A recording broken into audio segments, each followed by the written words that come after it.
When Goggins lived with me, his rule is we had to do something every day that sucked. And anybody, not just Navy SEALs, but anybody that can accomplish anything that is hard. Most of us fail in life because we're afraid of what everyone around you is thinking. We waste so much time on our little gadgets.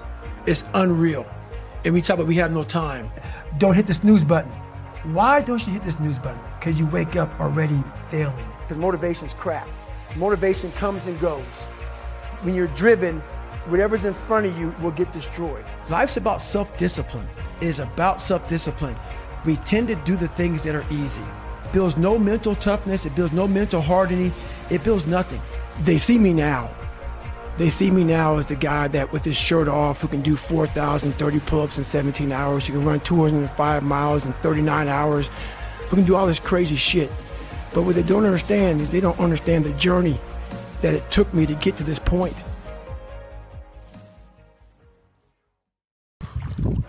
Never forget to train your fucking mind. In life, a lot of us work our fucking ass off trying to get to a better place, a place that makes us feel better about ourselves. Some people want to do ultra races. They're starting to PR during training. Some people want to be a lawyer or a medical student. So they're taking these practice tests and they're fucking crushing the practice test. But guess what happens? Once you get to the actual fucking event, your mind isn't ready. Your mind's not prepared. You've been studying, you've been training, you've been working out, but your mind's not prepared. Story for you. When I was 19 years old, I was going through the Air Force trying to be a pararescueman. I was doing push-ups, sit-ups, swimming. I was doing all this shit, knocking out of the park. One of the best in the class. But the second the fucking op hard. If you want to be great, you want to be the baddest motherfucker ever at what you do, you're going to be misunderstood by everybody. Because you're going to be so fucking obsessed and so driven to get there. That's what it takes. It takes every second of your fucking life. Anybody says balance? Yeah, balance is important for a lot of fucking people. It is. But if you want to fucking go to that edge where people do not like you, don't understand you, question everything you fucking do, you've arrived. When you are misunderstood to the point where fucking people think you're psycho and you're nuts and you're this and that, why are you in the fucking gym at 1 o'clock in the fucking morning? You just got to doing an op for fucking 13, 14 hours after Ranger School, man, at the gym. What is wrong? You will never understand what is wrong with me. And that's why I'm so fucking glad you don't, because I'm in the right fucking spot. When people don't understand you anymore, you're in that spot of obsession and drive where people are like, what the fuck is wrong with this guy? I don't want to talk to you, man, because you're not going to get it. You're not the smartest person in school. I had that issue. So my big thing was how I addressed that problem was each thing that is wrong with you has to be a focal point. You can't look at this gigantic list and say, I got to change all this shit. My God, this is crazy. No, you take off the first one. I want to be smarter. For me, that was my thing. I have to become more intelligent. I have such a severe learning disability. Man, I can't retain shit. I had to now get that one thing and then strategize in that one problem. How can I do this? I'm not going to learn like you. I'm not going to learn like anybody else. How am I going to figure this out? So I then figured out, okay, where are my strengths here? Where are my weaknesses in learning? All right, man, how am I going to do this? And I figured out a way to do it by just strategizing. So how I learn to this day, if I have a big manual to study, I will have to get a bunch of spiral notebooks from the daggone store. And each page, I have to write each page out, maybe 10 times. So there was a 1,000-page dive manual that I got 18 months before I went to dive school. Most people, I'm not smart, I'm gonna go see if I can pass this test. I realized, hang on a second, I'm not smart. How can I get past this? How can I get through this obstacle?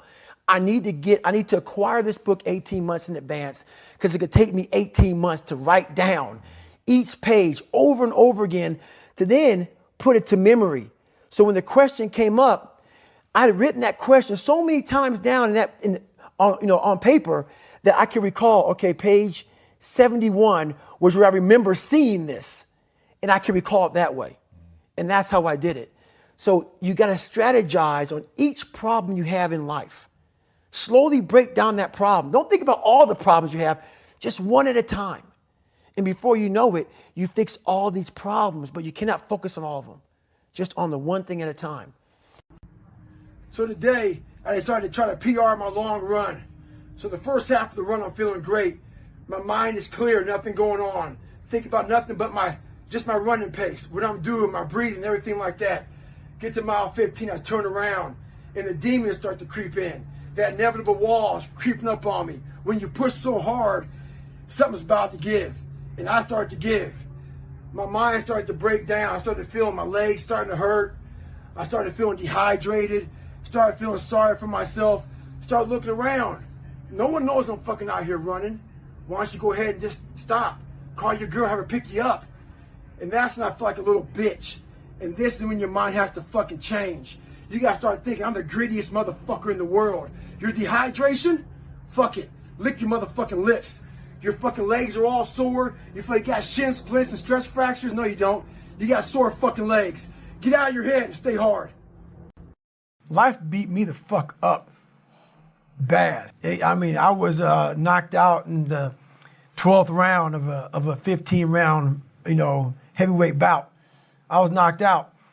But what happened was in the 12th round, when the challenger turned his back on me, I was getting the fuck up. And I got up and won the next 3 rounds and knocked that motherfucker out in the 15th round. So that's my mind about can't hurt me. I was hurt, man. Like literally, I had to overcome so much those first 26 years of my life. And I still do every day today. It's not over. But the mentality of can't hurt me is just that. No matter what's in front of you, man, you have to face, you have to confront, you have to overcome and move forward. So my father, some of the kids that bullied me, my learning disabilities, all these things I went through in life, stuttering, has so many different issues, failing and failing and failing, I had to overcome them. Or they would have overcame me. People have a hard thing to understand. I hate to run. And what makes me so crazy, it doesn't anymore, is people go, well, why do you run if you hate it? What are you talking about? I don't want to take showers and eat either. I hate that too. That's life, man. It wasn't until I changed that mentality that I became somebody. I hated going to school. So guess what? I was dumb as shit. But if you can get through to doing things that you hate to do, on the other side is greatness. That's what people don't understand. By me running, I am callous in my mind. I'm not training for a race. I'm training for life. I'm training for the time when I get that 2 o'clock in the morning call that my mom is dead or something happens tragic in life. I don't fall apart. I'm training my mind and my body and my spirit so it's all one, so I can handle what life is going to throw at me. Because the life I've lived, it throws a whole bunch at you. And if you're not physically and mentally prepared for that, you're just going to crumble. I was at military free fall school with Morgan Luttrell. Marcus Luttrell, if you guys don't know, was the lone survivor, the guy. He was in a bad op went bad. He was the only Navy SEAL that lived. Long story short, you got to get the book, read Lone Survivor, great story. Morgan is Marcus Luttrell's twin brother, and I was there with Marcus. So what happened was myself and Morgan were in free fall school. At the same exact time, Marcus was in the worst incident in SEAL history. So I knew that Marcus might be dead. He wasn't dead. Everybody else was dead. So I actually brought Morgan, I actually told Morgan, hey man, your brother was in a bad incident. I don't know if he's alive. I don't know what's going on. Long story short, Marcus is alive, and I go on to want to raise money for families. All these guys died. They all had kids. I want to raise money for the Special Operations Warrior Foundation.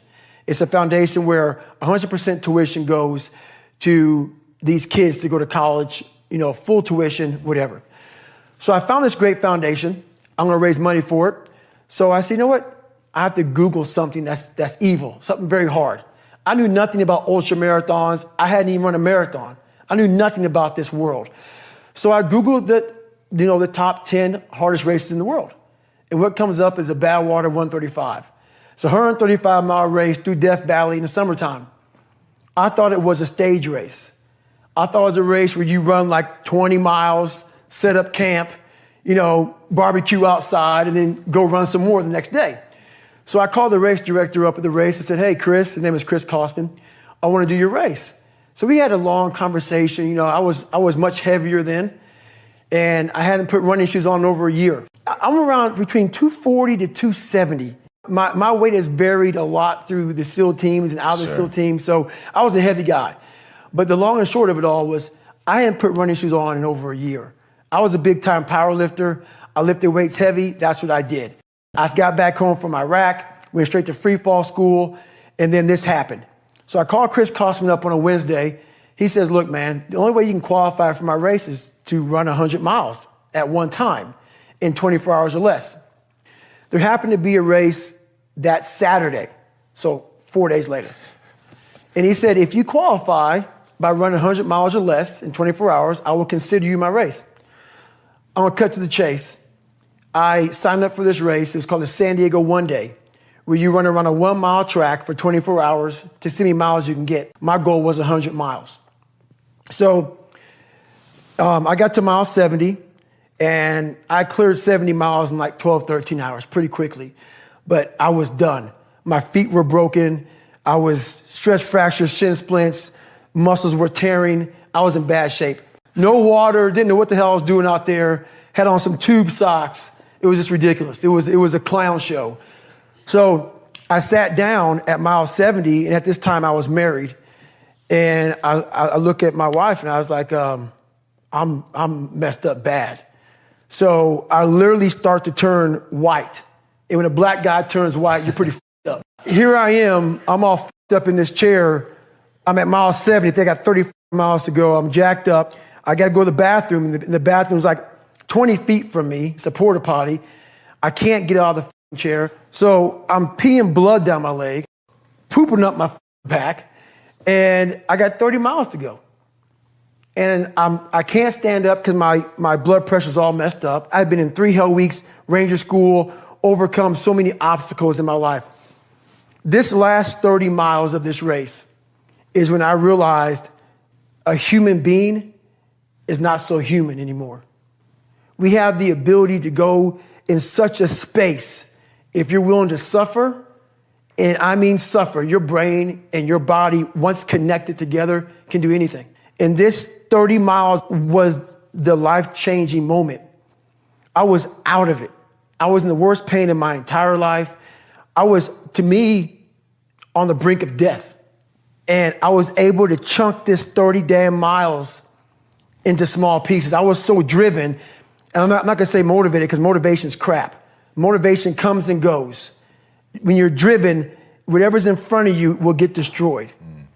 So I sat in this chair and I was so driven to succeed in this race. And at this time, everybody goes, were you thinking about the guys that died? And I'm not gonna lie to you, I wasn't. This became a personal thing. This became me against this race, me against the kids that called me nigger, me against me. It just became something that I took so violently personal. And I broke this thing down into small pieces. I said, okay, I gotta get nutrition. I gotta be able to stand up before I can get off this curb and get off this chair and be able to go 30 miles. So I went through all these small steps and I was able to stand up. And then from standing up, I was literally walking around with my wife at the time, and she goes, you're not gonna make the time. She goes, you're walking like 30-some minute miles. I got to mile 81, and the second she said that I'm not gonna make the time, I ran the last 19 miles nonstop. And I can show you right now when we get done with this. Matter of fact, I'm gonna show you right now. This was years ago, and I had to put compression tape, and so this was years ago. I had literally the size of $50. I had to get compression tape, and I taped up my ankles and I taped up my feet, and that's how I got through that race. So I literally went through all the buds, my last SEAL training with stress fractures and shin splints, and how I did it was I would tape my ankles all the way up to my calf every morning. So for the first hour, the pain was excruciating. But what would happen is my feet would go numb. And I did that every single day for 6 months.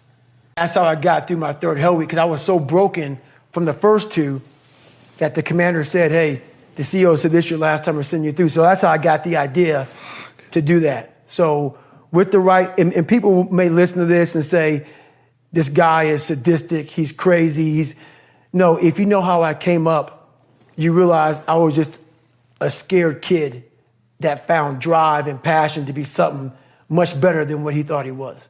That's all it is. Self-talk and visualization are the two keys to my success. I believed for that last 19 miles, I was indestructible because I took myself in that chair, crapping up my back, peeing blood down my leg, shin splints, stress fractures. I use all that for motivation versus negativity. I use it for motivation. I said to myself, who on this earth would still be going right now? You are. You are. You gotta be the hardest on the planet. Is it true? I don't give a f. At that time, it got me to the finish line of that race. I believed it. I believe it today. I believed it enough to where my body said, he's not gonna stop. And I took all the negative things. I need to go to the hospital, this and that. And I used it, who the hell could even get out of that chair? You did. Who the hell would even think about taping stress fractures up? You did. All those things I used for motivation. This voice in my head guided me to the spot where I'm at today. And if you don't believe that you're here for a reason, your life will seriously hurt. And I start looking at my life and all the shit I went through as God put me, whatever you believe in, put me here to go through this. And now I see all the hundreds of thousands of lives I'm changing by the hell I went through. There's a lot of power in that. So my purpose as I started going through this journey, instead of looking at like, woe is me, God, man, why the fuck, man, why? I started looking at it as, it's the perfect training ground. You knew exactly what you were doing. You knew exactly what the fuck you were doing, obviously. You put me in every situation possible to tell a story that needed to be told. I mean, it was a very scary road. A guy who was afraid of a lot of things, to then find power in fear, to find power in overcoming fear, and to get to where I'm at today where there's very few things that I'm really afraid of because I know how to control it. I know how to manage it. I know how to work it to my advantage now. It's something else, man. So I really challenge people to really do a live autopsy on your brain. And the reason why I talk about my childhood so much in this, because I don't want you to put a title on me. Because once you title me as a freak, you now put yourself in a position where you can be very comfortable in saying, it's just not possible for me.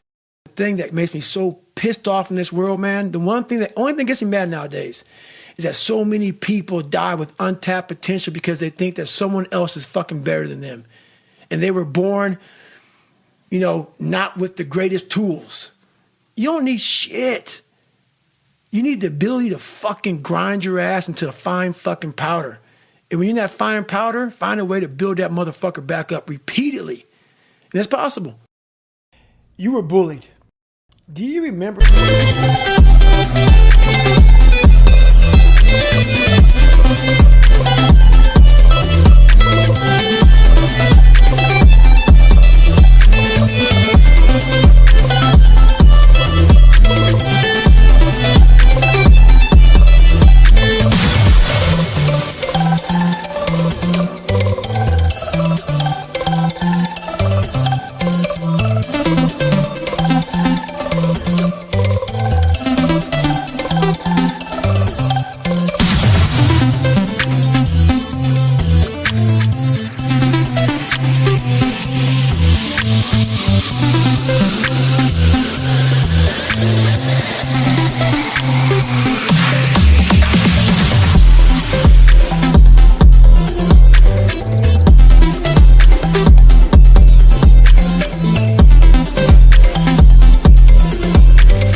How many nights you spent by yourself in your fucking head thinking about what kind of piece of shit you were and how miserable that fucking was?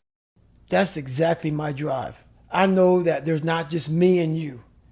There's millions and millions, especially nowadays with all this fucking pressure, man. You can now bully a motherfucker on your phone. Back in our day, it was face to face. You can do everything over your phone. the pressures of trying to keep up with everything is at an all-time high. And our mindsets are at an all-time low. We are the weakest we've been mentally ever since the beginning of time. And it's even harder. So it's harder with a weaker mind.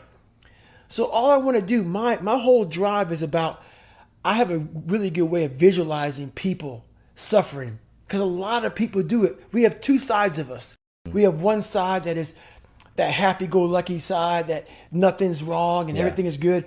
But we have that side at home when no one's around, that's depressed and miserable, and we're not good enough. And whatever happened to you is real.